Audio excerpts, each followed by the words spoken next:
So I just wanted to take a minute to reply to Elisabeth's post. I love your verse, Isaiah 1:17. Working with foster care, we go through a lot of these verses in our Christian ministry, and defending the oppressed and taking up the cause of the fatherless is something that's close to my heart. I've worked in residential childcare as a house parent.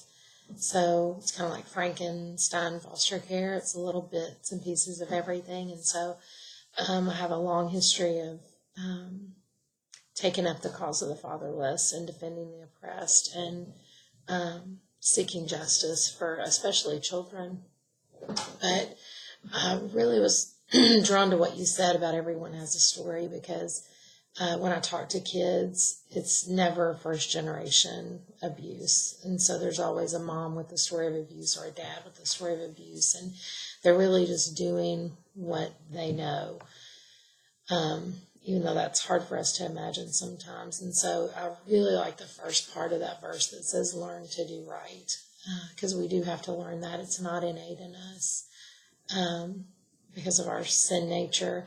And so when it comes to kids and families, it's really a teaching process and taking people where they are and knowing what their story is and just starting there and moving forward with them. And so I drew some parallels between the work you do. You work with people who have been sexually abused, and a lot of my kids have been sexually abused.